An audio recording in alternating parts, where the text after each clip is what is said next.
So কি সব শোনা যাচ্ছে মার্কেটে? গ্রাফিক ডিজাইনারদের চাকরি নাকি চলে যাবে, গ্রাফিক ডিজাইনিং বলে কিছুই নাকি থাকবে না, গ্রাফিক ডিজাইনিং এর পুরো কাজটাই নাকি এআই ড্রিভেন রোবটসরা করে দেবে। সো এসব সত্যি কি, আদৌ কি এসব হতে চলেছে? Let's find out. আরে দাঁড়াও দাঁড়াও, এখনো এত কান্নাকাটি করার কিছু হয়নি, একটু ধৈর্য ধরো আর জিনিসটা একটু শুনে নাও। এত কষ্ট করে তোমরা গ্রাফিক ডিজাইনিং পড়লে, মা বাবাকে এত কনভিন্স করলে যে না গভর্নমেন্ট জব আমরা পড়তে যাবো না, আমরা নতুন জিনিস শিখবো, গ্রাফিক ডিজাইনিং সেটা করে আমরা ভালো কেরিয়ার তৈরি করব। আর তারপরে যদি এরকম একটা নিউজ আসে যে কিনা সেইটা এক্সিস্টই করবে না আর তোমার কাজগুলো সব রোবট করে নেবে, তো কার না মাথা খারাপ হবে বলো? অবভিয়াসলি মাথা খারাপ করারই জিনিস। But there is a glitch to it. সেটা জানতে গেলে পুরো ভিডিওটা একটু আমার সাথে দেখো। Hello guys, welcome back to my channel বাংলায় বিজনেস। তো আজকে আমি এই ভিডিওটাতে ডিসকাস করব যে গ্রাফিক ডিজাইনিং এর ভবিষ্যৎ কি। সত্যি কি কোনো রোবট এসে গ্রাফিক ডিজাইনারদের কাজ করে নিয়ে চলে যাবে? তো এটার আনসারটাই ইয়েস অর নোতেই আমি দেবো ভিডিওর এন্ডে।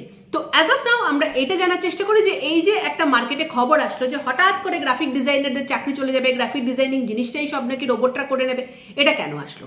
এই জিনিসটা আসলো ডেল E2 এই সফটওয়্যারটা লঞ্চ হওয়ার পরে। ডেল E2 সফটওয়্যারটা বেসিক্যালি কি? ওপেন এআই বলে একটা সফটওয়্যার অলরেডি মার্কেটে যেটা এক্সিস্ট করে, সেটার প্রথম ভার্সনটা এলো ডেল ই, যেটা ডেল E1 নামেও জানা যায়। তারপরে যে ভার্সনটা এলো সেটা হচ্ছে ডেল E2, যে ভার্সনটা জাস্ট রিসেন্টলি লঞ্চ হয়েছে। অ্যান্ড ইনফ্যাক্ট এটার যে অ্যাক্সেস বলো, এটা সবাইকে দেওয়াও হয়নি, খুব লিমিটেড নাম্বার অফ লোকজনকে এটার অ্যাক্সেস দেওয়া হয়েছে। কেন এটার অ্যাক্সেস দেওয়া হয়নি? ডিউ টু যে এটার যে সাইবার সিকিউরিটি পার্টটা, সেটার উপর এখনো কাজ চলছে। So it's very very new, মানে খুবই নতুন। সেই সাইবার সিকিউরিটি পার্টটা যখনই রিজলভ হয়ে যাবে তখন সবাই এই সফটওয়্যারটার অ্যাক্সেস পেয়ে যাবে।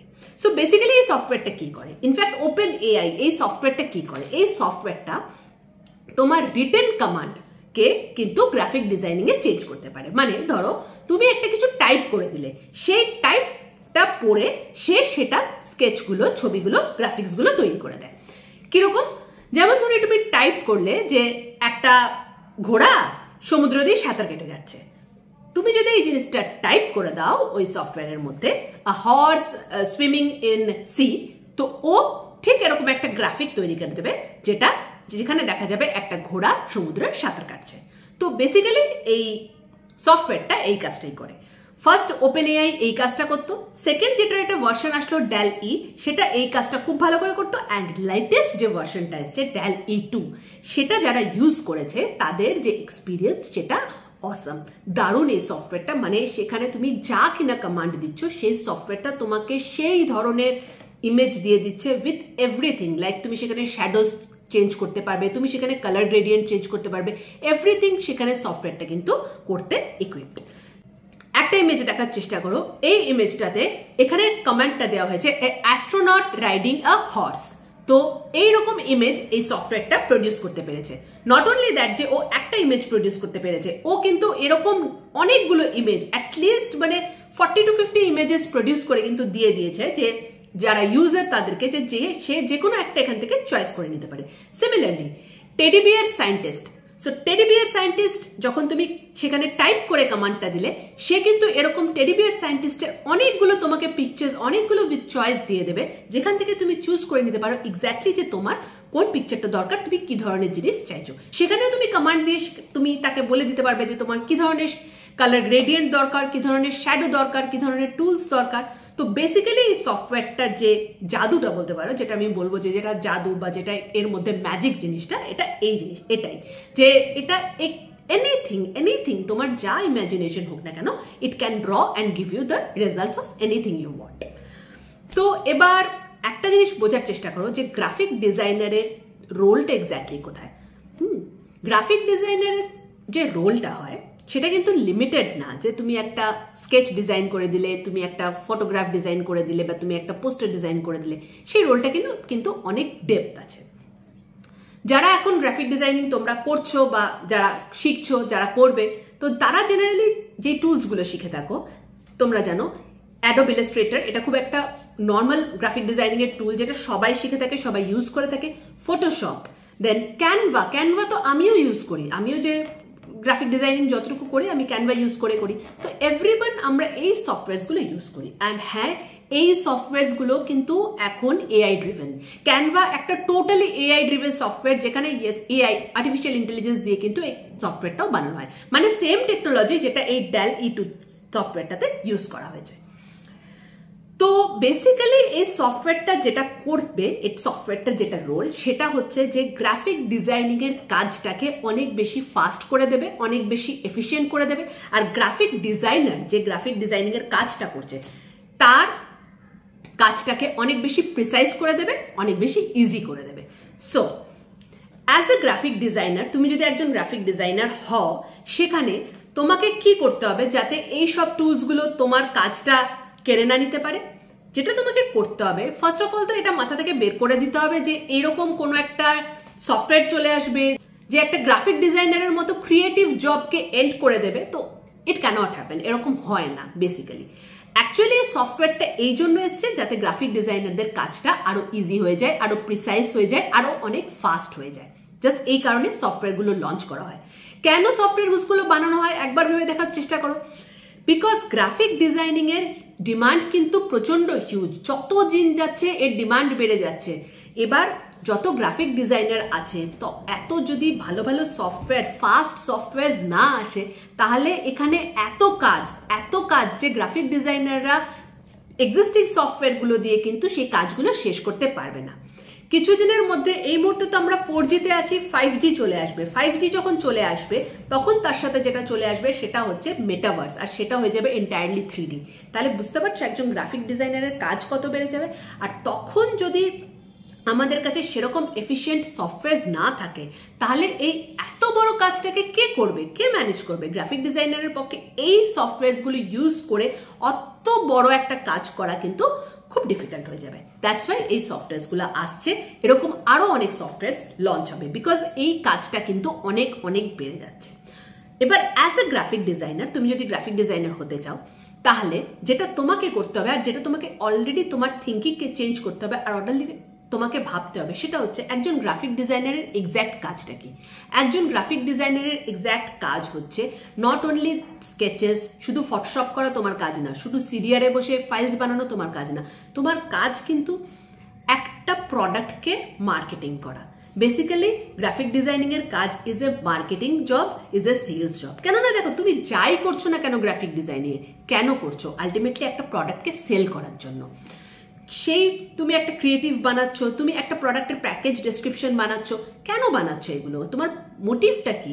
যাতে সেই প্রোডাক্টটা বেশি করে বিক্রি হয়, যাতে যারা সেই প্রোডাক্টটা কিনতে আসছে, যারা তোমার গ্রাফিক্সগুলো দেখছে, তারা যেন বেশি অপিলড হয়, সো দ্যাট তারা যেন সেটা পারচেস করে নেয়। এই জায়গাটা থেকে তোমাকে যেভাবে জিনিসটাকে করতে হবে সেটা হচ্ছে ক্রিয়েটিভ থিঙ্কিং। ক্রিয়েটিভ থিঙ্কিং এর ওপর অনেক বেশি জোর দিতে হবে।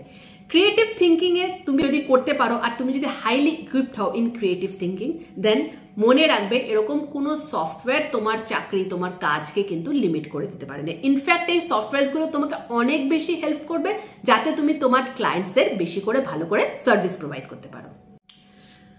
তো যারা গ্রাফিক ডিজাইনিং এখন শিখছো, বা অলরেডি যারা শিখে নিয়েছো, তাদেরকে আমি একটা সাজেশন দেবো, বা তারাও এটা তোমরা নিজেরা জানো, স্টিল আমি একবার বলে দেবো যে দেখো, গ্রাফিক ডিজাইনিং বলতে দুটো তিনটে টুলস যেরকম ফটোশপ, সিডিআর, এখানে লিমিট হয়ে যায় না।